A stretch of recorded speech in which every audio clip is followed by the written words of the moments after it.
이렇게 다시 뵙게 돼서 반갑습니다. 겨울 토론토에 있었는데요.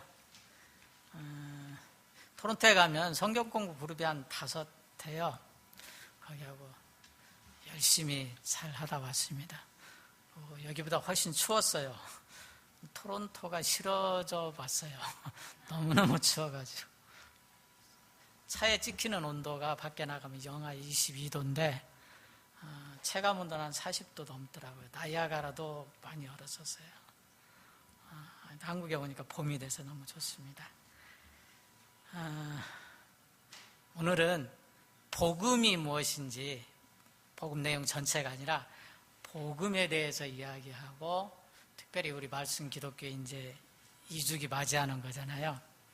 특별히 새롭게 우리에게 허락한 한 해가 이 복음의 능력과 역사가 경험되어지는 참 한 해가 됐으면 좋겠다는 마음 담아서 말씀 나눴으면 합니다. 같이 잠깐 기도하도록 하겠습니다. 하나님 아버지 감사합니다. 이렇게 우리 말씀 기독교의 식구들과 더불어 반갑게 얼굴 대하게 하시니 고맙고 감사합니다. 새롭게 2주기를 맞이하는데 복음의 능력이 나타나고 권능이 나타나고 경험되어지는 한 해가 되고자 합니다. 하나님께서 우리의 마음을 받아주시고 역사하시며 붙들어 주시기를 원합니다.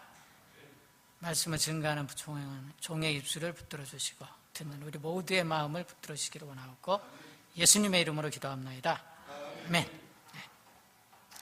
마가복음 처음 시작을 하면서 마가가 하나님의 아들 예수 그리스도, 하나님의 아들 예수 그리스도에 대해서 말하고 싶은데 복음의 시작이라 이렇게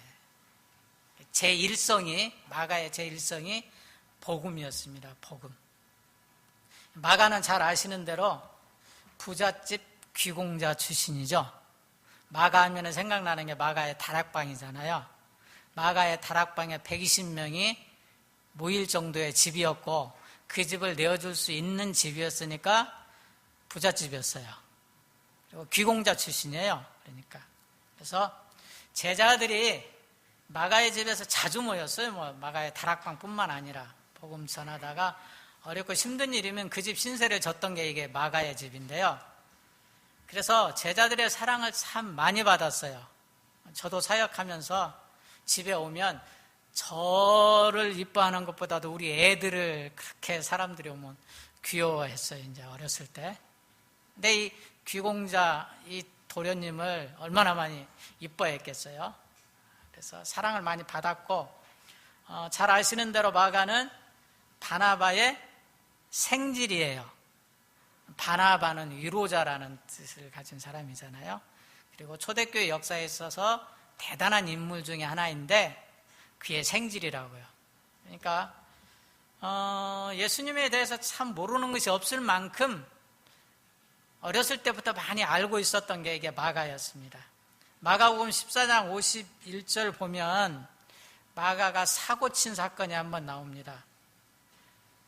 한 청년이 벗은 몸에 배 혼이불을 두르고 예수를 따라갔는데 무리에게 잡힘에 배 혼이불을 버려두고 벗은 몸으로 도망갔다고 나와요.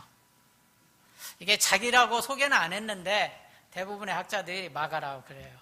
그러니까 예수님을 따라갔어요. 그냥 늘 따라다녔어요. 그 겟세마네 동산부터 시작해서 십자가에 죽는 그 자리까지 쭉 따라갔던 게 이게 마가였던 것 같아요. 혼입을 두르고 있었는데 못 벗고 사람이 이렇게 잡으니까 그거 벗어놓고 그냥 도망갔던 마가.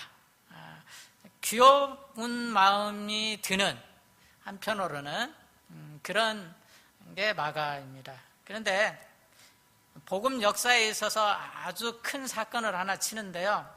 사도행전 15장 37절 38절 보면은요. 바나바는 마가라 하는 요한도 데려가자 하고 바울은 밤빌리아에서 자기 가기를 밤빌리아에서 이렇게 복음 전도행 바울의 전도행 1차 전도여행 때 밤빌리아에서 다음 사역지로 가는데 길이 좀 험했어요. 마가가 그냥 도망갔어요. 이것 때문에 바나바하고 많이 다퉜어요. 그래가지고 서로 갈라져서 갔던 사건이 누구 때문이었는 거니? 마가 때문이었어요. 그리고 그렇게 하고 나서 마가 인생이 끝났으면 마가복음이 없었겠죠. 근데 베드로전서 5장 13절 보면 택하심을 함께 받은 바벨론에 있는 교회가 너희에게 문안하고 내 아들 마가도 그리하노라 그랬어요. 이게 베드로의 수제자예요. 이게 마가가. 이게 베드로의 제자였어요. 아마 1차 전도여행 때 도망가지 않았으면 바울하고 같이 있었을지 모르겠는데 아무튼 도망갔고 염치는 없고 또 제자들의 사랑을 많이 받아서 베드로가 특별히 마가를 그렇게 애지중지하게 키웠던 것 같습니다. 그래서 베드로가 마가를 자신의 아들이라고 그렇게 증거하고 있습니다. 자, 마가의 다락방에서 제자들이 모였고 또 제자들의 사랑을 많이 받았고 또 바나바의 생질이고 또 주님을 그렇게 밤이나 낮이나 따랐고 그 다음에 베드로에게 특별한 사랑을 받으면서 제자로 컸던 이 마가. 그렇다면 이 마가가 복음서를 기록하는 데는 아마 문제가 없었을 거예요. 그냥 예수님에 대해서 어른 눈으로 그의 젊은 눈으로 바라봤던 그 시각들, 한 번의 실수를 통해서 아픔을 겪었지만 그거를 통해서 다시 또 베드로를 만나고 복음의 역사를 지켜보면서 그가 회개하고 주님 앞에서 경험했던 경험들, 이런 것들이 다 모아져서 마가가 이 복음서를 기록했다고 그렇게 봅니다. 근데 그 복음서를 기록하면서 마가가 일성으로 던지는 말이 복음이라고 그래요. 복음이라고. 하나님의 아들 예수 그리스도의 복음이라고. 그리고 복음은 이렇게 시작됐다고. 근데 이 복음이라는 뜻이 잘 아시다시피 유앙겔리온이거든요. 유는 기쁨이라는 뜻이고 앙겔리온은 전하다라는 뜻이에요. 두 개가 합쳐져서 기쁨을 주는 소식, 그냥 우리가 굿뉴스 하는 게 복음입니다. 자, 무슨 소식이 우리에게 굿뉴스가 될지, 아무튼 요즘 살다 보면 좋은 소식들 많이 있잖아요. 아들, 딸들이 뭐 회사를 합격했다든지 원하는 대학에 합격해도 기쁜 소식이라고 할 수 있고, 그렇죠? 또 내가 사랑하는 사람에게 프로포즈를 받을 때, 뭐 이것도 기쁜 소식일 수 있고요. 그 다음에 기다리던 자녀가 태어났을 때 또 기쁠 수도 있고, 또 장인 어르신네가 딸을 안 준다고 그렇게 하시더니 드디어 결혼 승낙한다고 하는 것도 기쁜 소식일 수 있고, 버려놨던 여러 가지 사업들이 어디서부터 실타래가 풀릴지 난감했는데 뜻하지 않게 실타래가 풀려서 사업 때문에 기뻐할 수도 있고, 많은 것이 기쁜 소식일 수 있습니다. 그러나 이 유앙겔리온이라는 복음이라는 이 단어를 쓸 때는 주로 왕의 대관식이나 전쟁에서 승리한 소식이 증거될 때 써졌던 게 유앙겔리온이에요. 왕의 대관식이나 그 다음에 전쟁에서의 승리의 소식. 근데 왕의 대관식과 전쟁에서 승리의 소식의 공통점은요, 내가 원하는 왕이 됐든지 원하지 않는 왕이 됐든지, 내가 그 전쟁에서 이기기를 바랬든지 지기를 바랬든지, 이 두 사건은 우리의 운명은 내 의지와 상관없이 바뀌어진다는 거예요. 어느 대통령이 되든지, 내가 원하는 사람이 됐든 원치 않는 사람이 됐든 대통령이 바뀌면 우리의 운명은 달라져야 돼요.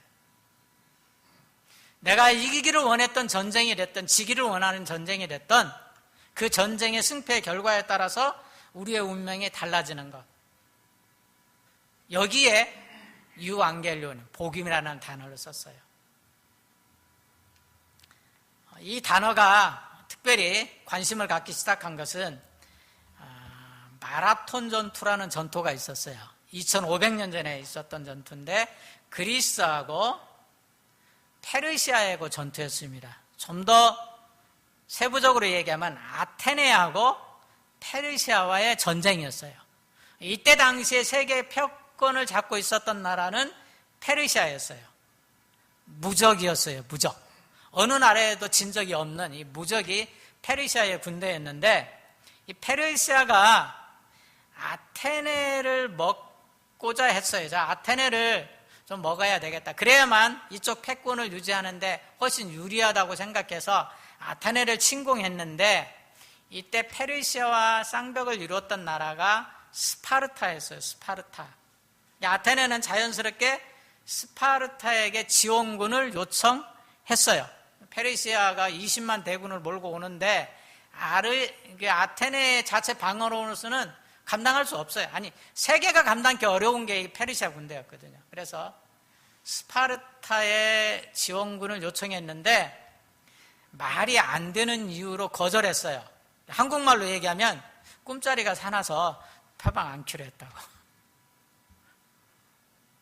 아무튼 이 전쟁에 참여하지 않는 게 좋다는 어떤 점괘 같은 게 나왔었나 봐요. 그래가지고 파병을 안 했어요. 그럼 이제 길은 하나밖에 없어요. 스파르타 군대가, 페르시아 군대가 20만을 이끌고 달려오는데, 아테네라는 시민으로서는 감당할 수 없는 전쟁이었는데, 길은 하나죠. 항복하고 노예가 되고 종이 되든지 아니면 전쟁에 나가든지 둘 중에 하나를 선택해야 됐어요. 근데 아테네 시민들이 저 페르시아의 노예가 되는 것보다는 전쟁하다가 장렬히 죽는 것이 낫다고 전쟁에 나갔어요.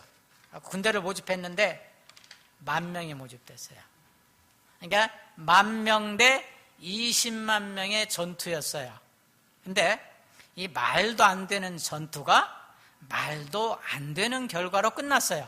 누가 이겼겠어요? 아테네가 이겼어요.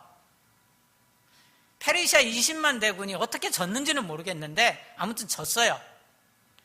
뭐 이야기에 의하면 페르시아 군대의 중앙은 강한데 양 날개가 약했다고 그러는데 그 양 날개를 치면서 어떻게 해서 이겼다는데 아무튼 말이 안 되는 거예요. 어떤 설명을 해도.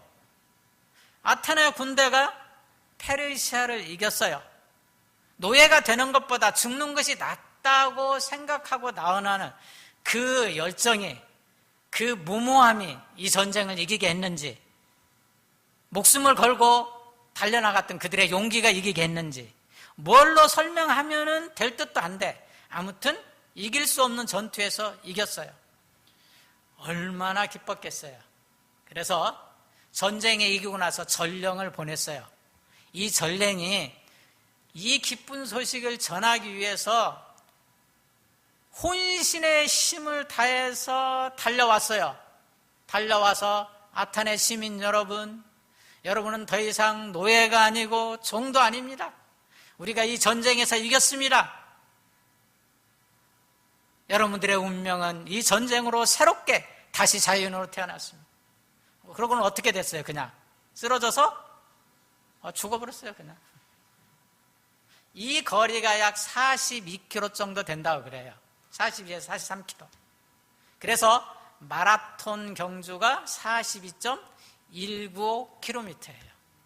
그래서 마라톤이 42.195km. 그러니까 인간이 혼신의 힘을 다해서 달려갈 수 있는 최대치, 그게 42.195km. 그래서 거기까지 모든 힘을 소진해서 달려가면 거기쯤 가면 죽는 거리. 그게 42.195km. 이 전령이 와서 아테네 시민에게 우리가 전쟁에서 이겼다고 전하는 이 소리, 이게 곧 뭐예요? 이게 복음이에요. 이게 복음. 마가는 하나님의 아들 예수 그리스도의 소식을 한마디로 압축해서 복음이라고 그랬어요. 복음이라고. 이 복음이라고 하는 단어 자체는 그러니까 그냥 들려오는 이런 그냥 어떤 내가 듣기 좋은 소식이 아니에요. 엄밀히 말하면 이건 하나의 큰 사건이에요. 사건. 이 사건이 어떤 사건인 거니? 시간과 공간을 초월해서 우리의 운명을 바꿔버리는 사건. 내 운명만 바뀌어지는 것이 아니라 내 아들의 운명도 바뀌어지고 내 아내의 운명도 바뀌어지고 내 아들의 아들의 아들의 운명도 바뀌어져 버리는 사건. 이것이 복음이에요. 마가는 예수 그리스도의 사건을 우리의 운명을 바꿔놓는 사건이라고 외치고 싶었던 거예요. 마가의 일성은 예수 그리스도의 사건은 우리의 운명을 바꾼 사건이다. 우리의 신분을 바꿔버린 사건이다. 우리의 운명과 우리의 신분을 바꿔버린 사건이 아니라 내 아들과 내 아들의 아들과 내 아들의 아들의 아들의 운명을 바꿔버리는 사건이다. 아니, 그를 넘어서서 세상의 운명을 바꿔버리는 사건. 이것이 예수 그리스도의 사건이라는 거예요. 그러니까 믿어도 좋고 안 믿어도 좋고 하는 문제가 아니라는 거예요. 믿던 안 믿던, 내가 이기기를 원했던 지기를 원했던, 내가 원하는 사람이 됐던 원치 않는 사람이 됐던 네 아들도 네 손자도 그 아들의 아들의 아들도 운명을 바꿔버리는 사건은 이미 역사 안에서 일어났다는 거예요. 이게 예수 그리스도의 사건이라는 거예요. 이게 예수 그리스도의 십자가의 사건이라는 거예요. 주변에 탈북자들이 제법 있어요. 요즘에는 많이 돌아갔는데 주변에 많이 있거든요. 그분들 얘기를 듣다 보면은요, 참 열심히 사셨어요. 그리고 진짜 똑똑한 사람들 많아요. 사는 것도 진짜 열심히 살아요. 근데 이제 한국에 왔다가 이렇게 아무튼 저기 해가지고 다시 이민 신청하면 카나다에서 이게 안 되거든요. 그런 것들이 이제 이렇게 드러나갖고 이제 되돌아가신 분들이 제법 되는데, 이 얘기 사연을 들어보면은요, 우리보다 더 악하게 산 것도 아니고 죄를 짓고 산 것도 아니고 우리보다 못생긴 것도 아니고, 다만 한 가지, 태어난 곳이 여기가 아니라 거기라는 거. 그거가 그냥 그 사람의 운명을 결정했어요. 그 사람의 운명만 결정된 게 아니라 그분의 자녀와 자녀들의 운명도 그렇게 그냥 결정됐어요. 왜? 태어난 곳이 여기가 아니라 거기라는 이유 하나 때문에.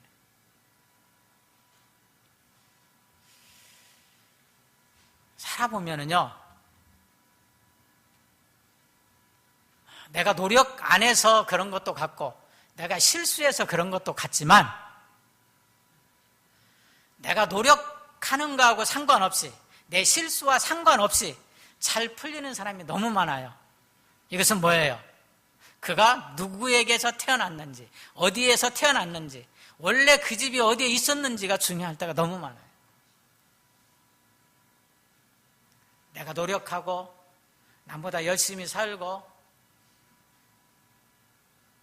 내가 남보다 더 성실히 살지 말자는 얘기가 아니고, 그것이 우리의 운명을 결정하는 것 같지만 그걸 넘어서서 있는 것이 우리의 운명을 결정하는 것이 너무 많다는 거예요. 예수 그리스도의 사건이 그거라는 거예요. 어떤 모습으로 태어났는지, 어떤 신분으로 태어났는지, 어디에서 태어났는지, 유대인으로 태어났는지, 이방인으로 태어났는지, 종으로 태어났는지, 자유인으로 태어났는지, 그거 중요하지 않다는 거예요. 마가가 하고 싶은 얘기는. 그 모든 것의 운명을 결정하는 것은 그것이 아니라 그보다 더 큰 운명을 결정하는 예수 그리스도의 사건, 그 예수 그리스도의 사건이 지금의 너의 신분과 지금의 너의 위치를 넘어서서 네 운명을 결정한 새로운 운명으로, 새로운 역사로 이미 시작됐다는 거예요. 이게 예수 그리스도의 사건이라는 거예요. 제가 이제 청년 사역들 많이 하는데요, 한 청년하고 상담하는데요, 집이 잘 믿나 봐요. 가정 예배를 자주 드리는데, 아니, 예수님이 우리를 위해서 죽었으니까 이렇게 살아야 되지 않겠냐, 저렇게 살아야 되지 않겠냐, 그런 말을 참 많이 한다는 거예요. 아니, 예수님의 말씀은 좋고 성경도 다 좋고 예배드리는 것도 다 좋은데, 예수님이 나를 위해서 죽었으니까 이렇게 살아야지 저렇게 살아야 되지, 이런 얘기는 좀 안 했으면 좋겠대요. 왜 그랬더니 자기는 자기를 대신해서 예수님 보고 죽어달라고 부탁한 적이 한 번도 없대. 혹시 우리 어머니 아버지가 부탁했는지 모르겠는데 나도 이제 컸으니까 코사인이라도 해야 하지. 나도 이만큼 컸는데 뭐 성경 말씀이 이러는데 이게 좋다고 하는 건 좋지만 예수님이 너를 위해서 죽었으니까 이렇게 살아야 되지 않겠냐, 이런 얘기는 좀 안 했으면 좋겠다고 그랬어요. 맞는 말이죠? 한편으로 맞는 말 같잖아요? 근데 아까 말씀드렸듯이 복음은 뭐라고요? 시간과 공간을 초월해서 우리의 운명을 바꿔버리고 우리의 신분을 바꿔버리는 사건이라고요. 그 청년이 예수님더러 자기를 대신해서 죽어달라고 부탁했건 안 했건 상관없어요. 예수님이 십자가에서 이루시고자 하는 그 일을 위해서 이룬 그 사건이 역사를 바꿔버리고 세계를 바꿔버리고 인류의 운명을 바꿔놓아버릴 사건이면 어때요? 내 의지와 상관없이 그의 운명이 바뀌는 거예요. 그 덕에 살고 있으면 어째야 돼요? 감사해야죠. 그 덕에 살고 있으면 감사해야죠. 그 복음이 노마를 정복하고 그 복음이 유럽을 정복하고 그 복음이 세상을 정복해서 신분제도를 바꿔놓고 국가의 헌법을 바꿔놓고 사람들의 마음을 바꿔놔서 그 예수님 때문에 덕보고 살면 감사해야죠. 그래서 말 맞다고 그랬어요. 역시 젊다고 그랬어요. 그래도 나하고 상관없이 운명이 결정되지는 게 훨씬 더 많다. 이 복음의 시작이 근데 어디로부터 되어지는 거니? 하나님이 갑자기 나타나서 어떻게 하셨죠? 그냥 철창 권세를 가지고 심판을 받을 놈들 심판하고 살려둘 사람들 살려두고 높일 사람들 높아져서 세상이 변했어요? 하나님이 그렇게 하시지 않았어요. 복음의 시작은 거기서부터 온 게 아니라 어디서부터 하는 거니? 초월자이신 그 하나님이 우리의 역사 가운데 들어오시는 것으로부터 시작했어요. 오전에 양 목사님 설교하셨듯이 그냥 하나님이신 그분이 이 땅에 오셨어요. 특별히 종의 형체를 입고 이 땅에 오셨어요. 그래서 인간이 걸어가야 될 모든 연약한 그 길을 다 걸어가고 경험하고 체험하시고 어떻게 해요? 그 인간을 대신해서 어떻게 했는 거니? 십자가에 못 박혀 죽으시는 그 역사를 통해서 우리 속에 하나님이 들어오셨어요. 사람들이 그래요. 아니 그냥 철장건설 가지고 와가지고 싹 정리하시고 우리 보고 편하게 살게 하시면 되지 왜 능력 많으신 그분이 사서 고생하시는지 모르겠다고. 그냥 오셔서 왜 오셔가지고 우리가 굶을 때 굶고 우리가 배고플 때 배고프고 우리가 아플 때 아픔 당하고 우리가 버림받는 거 다 버림당하고 왜 그렇게 하셨는지 모르겠다. 왜 그렇게 일을 어렵게 푸는지 모르겠다고 하시는 분들이 제법 돼요. 혹시 어떻게 생각하시는지를 모르겠어요. 여기는 왜 그랬냐고 저보고 그래요. 그래서 저도 잘 모르겠다고 그래요. 잘 모르겠는데 이것만은 분명하다고 그래요. 이것만은 그냥 어느 분이 철장 권세를 가지고 와서 그렇게 평정하고 우리에게 먹을 것도 주고 입을 것도 주고 불편함이 없이 부족한 거 없이 주어주면 그분이 고마운 것을 잃어버리기가 참 쉬울 것 같고요. 그분의 마음을 이해하는 것은 참 어려울 것 같아요. 무슨 말인지 감이 안 잡히시는지 모르겠는데요. 저희 와이프하고 결혼한 지 지금 31년 됐어요. 31년. 이제 32년째 들어가는데 31년 됐는데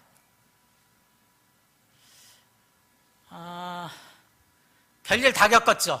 이사를 수도 없이 했고 뭐 이사를 한국과 카나다로 왔다 갔다도 서너 번 했고 거기에서도 수도 없이 했어요. 그리고 애들 넷을 낳아가지고 애들을 같이 키웠어요. 하여튼 지저귀 가는 것부터 시작해가지고 별일 다 겪으면서 왔잖아요. 왔는데 우리 와이프하고 지금 걸어가는 그 길에는요 나눌 얘기가 너무 많아요. 남 모르는 비밀을 우리는 너무 많이 알고 있고, 남 모르는 아픔을 너무 많이 같이 나눴고, 남 모르는 기쁨을 같이 나눴어요. 그러니까 이게 우리 와이프도 이쁘지만 우리 와이프보다 더 이쁜 사람을 만나도요, 우리 와이프만큼 정들지는 않아요. 정갑지는 않아요. 사랑이 있어요. 사랑이. 서로가 눈빛만 봐도요, 느껴지는 게 있어요. 허물과 실수가 없는 건 아니지만 그 허물과 실수가 드러날 때마다 안쓰러운 게 있고 마음에 동정이 있어요.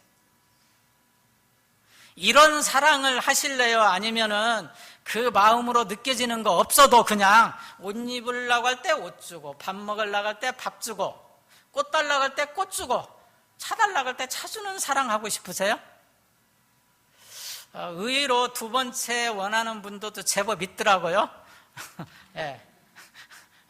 그냥 밥 먹을 거 주고 뭐 옷 입을 거 주고 이렇게 그냥 필요한 거 서로 채워주면서 기브 앤드 테이크 하며 사는 것도 뭐 나쁘지 않다고 하는 사람이 있는데요, 진짜 사랑이 뭔 줄 몰라서 그런 것 같아요. 오죽 힘들면 그랬을까 하는 생각은 해요. 오죽 힘들면, 세상살이가 오죽 힘들면 그랬을까 하는 생각은 하지만, 진짜 사랑은요, 진짜 사랑은 마음으로 느껴지는 사랑. 하나님이 우리에게 원하는 사랑은 그런 사랑이었어요. 하나님이 우리를 사랑하는 것도 그렇게 사랑하기를 원했고, 우리가 하나님을 사랑하는 것도 그렇게 사랑하기를 원했어요. 그러니까 인생의 여정 가운데 굴곡이 있고 아픔이 있는 것은 하나님과 우리 사이에 뭐가 커가는 자리예요? 사랑이 커가는 자리. 하나님과 우리 사이에 사랑이 커가는 자리. 그저 천국에 갔을 때 아무 내용이 없는 사랑과 경배가 아니라 하나님과 함께 걸어갔던 애환이 있고 즐거움이 있고 슬픔이 있는 그 모든 것을 같이 함께 어우러진 사랑과 기쁨과 감사와 찬양이 있는 그것. 복음은 그렇게 시작됐어요.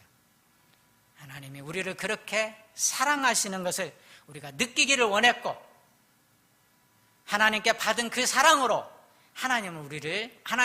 우리가 하나님을 그렇게 사랑하기를 원하셨어요. 그래서 하나님이 친히 인간의 몸을 입고 이 땅에 오셨어요.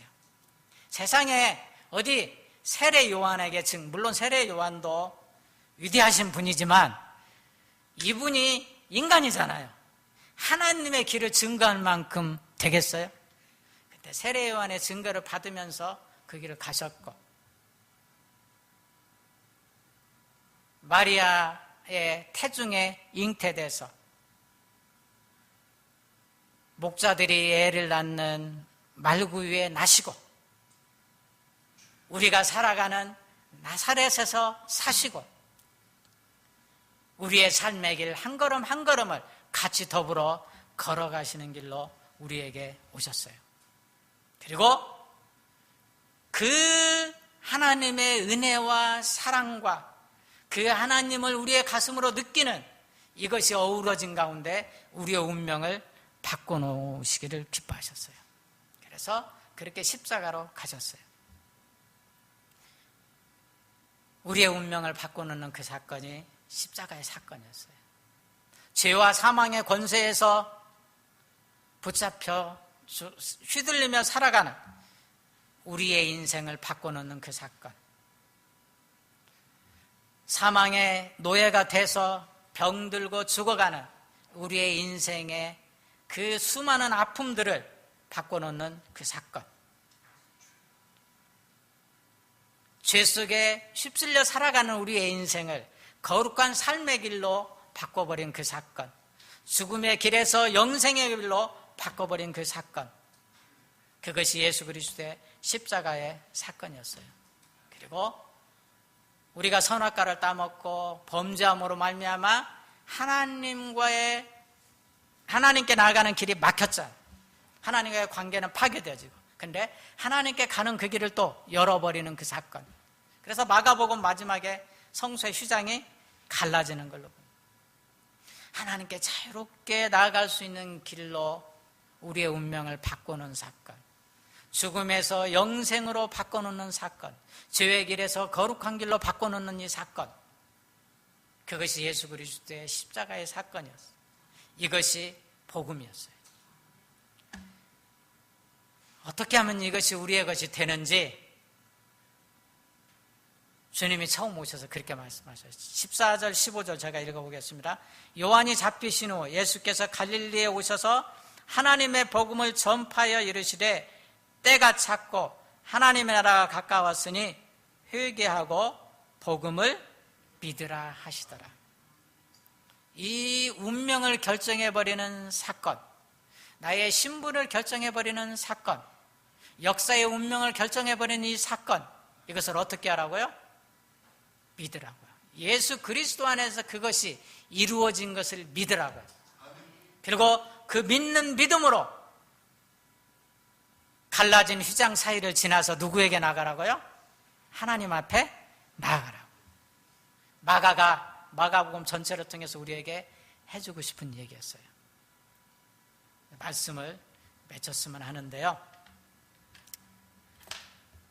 말씀 기독교회 2주년을 맞이하잖아요. 2주년을 맞이했잖아요. 우리가 한 게 없고 우리가 가진 게 없어서 우리가 할 수 있는 것이 뭐 있을까 생각을 해봐도요, 별로 할 게 없어요. 그렇잖아요.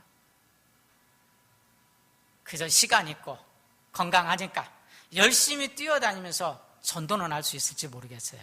그러나 내가 만나는 그 사람의 운명을 바꿔놓을 수는 없어요. 이 세계의 운명을 바꿔놓을 수는 없어요. 이 군산시의 운명도 바꿔놓을 수 없어요. 교회사의 운명도 바꿔놓을 수는 없어요. 그러나 내가 믿는 예수 그리스도, 내 운명을 결정하신 예수 그리스도, 내가 부르는 그 이름 예수, 그 이름이 어때요? 내 운명을 바꿀 수 있고, 내가 사랑하는 사람의 운명을 바꿀 수 있고, 우리 교회의 운명을 바꿀 수 있고, 군산시의 운명을 바꿀 수 있고, 이 세계의 운명을 바꿀 수 있다는 이 믿음 하나는 놓치지 않았으면 좋겠어요. 이거 없다 저거 없다 생각하지 말고 온 세계를 품고, 온 나라를 품고, 온 민족을 품고, 주변에 있는 내가 사랑하는 모든 사람들, 그리고 내 주변에 있는 내가 잘 모르는 그 사람들까지 품고 그들의 운명을 바꾸는 하나님 앞에 나아가는 우리들의 작은 시간들이 있었으면 좋겠어요. 예배 속에서도 그들을 안고 나아가고, 기도 속에서도 그들을 안고 나아가고, 말씀을 읽으면서도 그들을 안고 나아가고, 그리고 그 말씀 붙들고 기도하면서도 그들을 안고 나가는 저희 교회 됐으면 좋겠어요. 그래서 마가복음 마지막에 보면은 우리만 먹고 잘 살라고 하지 않고 어떻게 하죠? 천하에 다니면서 복음을 증거하라고 하잖아요. 천하에 다니면서 복음을 증거하라고. 또 이르시되 너희는 온 천하에 다니며 만민에게 복음을 전파하라고. 필요한 것은 내가 어떻게 하겠다고? 다 주겠다. 필요한 것은 내가 다 주겠다. 이게 마가복음의 마지막에 찾아보시고 싶으세요? 마가복음 16장 마지막 15절. 또 이르시되 너희는 온 천하에 다니며 만민에게 복음을 전파하라. 믿고 세례를 받는 사람은 구원을 얻을 것이요 믿지 않는 사람은 정죄를 받으리라. 믿는 자들에게는 이런 표적이 따르리니 필요한 걸 다 주십니다. 그래서 2019년 이제 말씀 기독교회 2주년을 맞이하는데요. 비록 적지만, 비록 왜소하지만, 그리고 태어난 지 얼마 안 됐지만 우리가 기도하는 선교사님들이 사역하는 그곳에, 우리가 파송한 선교사님들이 사역하는 그곳에, 내가 아는 선교사님들이 사역하는 그곳에 하나님의 은혜가 역사가 있게 해달라고 기도하는 기도가 우리에게 있었으면 좋겠습니다. 그리고 우리의 인생을 바꿔놓는 이 사건이 예수 그리스도의 복음이잖아요. 죄에 얽매여 살아가는 우리의 인생을 거룩한 길로 바꿔놓으실 분도 예수 그리스도고, 삶에 얽매여 질병과 고통을 안고 살아가는 우리의 운명을 바꿔놓을 그분도 예수 그리스도고, 그리고 이것이 복음의 실체잖아요. 그러니까 우리의 아픔도 우리의 슬픔도 주님 앞에 내놓고 그 주님이 진정 그 운명을 바꿔놓는 것을 경험하는 하나가 됐으면 좋겠어요. 그렇게 하나님이 좀 우리를 위로해 줬으면 좋겠어요. 마음에 병 있는 사람들, 몸에 병 있는 사람들, 주님이 이것 때문에 죽으시지 않았냐고, 주님이 이것 때문에 채찍질 당하지 않으셨냐고, 주님이 맞으심으로 우리에게 나음이 있지 않았냐고, 나를 위해서 기도하고 내가 하는 같은 식구들을 위해서 기도하는 가운데 특별히 말씀 기독교 2주년 그런 역사가 있었으면 좋겠어요. 그리고 우리의 삶도 새로워졌으면 좋겠어요. 죄에 붙잡혀서 그냥 마지못해서 어찌하다 보니까 그냥 끌려갔던 그 길, 그것도 바꿔놓는 그분이시잖아요. 거룩한 길로 우리를 이끌어 가시는 그분이시잖아요. 하나님, 허물도 많고 실수도 많은 게 내 인생인데, 내가 이 복음을 듣게 됐는데, 이 예수 그리스도를 알게 됐는데, 우리 주 예수 그리스도의 십자가 안에서 이 모든 것이 대속받고 새로운 생명으로, 거듭난 인생으로, 새 생명으로 태어났다는데, 비록 나이가 30이 됐고 40이 됐고 50이 됐고 60이 됐고 70이 됐지만 더 새로워지는 은혜의 역사가 내 인생 가운데 좀 피어나게 해달라고 이렇게 기도하는 가운데 우리도 새로워지는 귀한 역사가 나타나는 복된 2019년 우리 교회의 2주년이 되는 은혜가 함께하기를 주의 이름으로 축원합니다. 기도드리겠습니다. 하나님 아버지 감사합니다. 복음은 시간과 공간을 초월해서 나의 운명을 결정하는 사건이었고, 우리 자녀들의 운명을 결정하는 사건이었고, 이 세상의 운명을 결정하는 사건이었습니다. 그 복음을 믿기에 이 세상의 운명을 바꾸고 우리의 운명을 바꾸기 위하여 오늘 또 주님 앞에 나아가는 우리 말씀 기독교회 되게 하여 주옵소서. 저희들의 인생이 되게 하여 주옵소서. 존귀하신 예수님의 이름으로 기도하옵나이다. 아멘.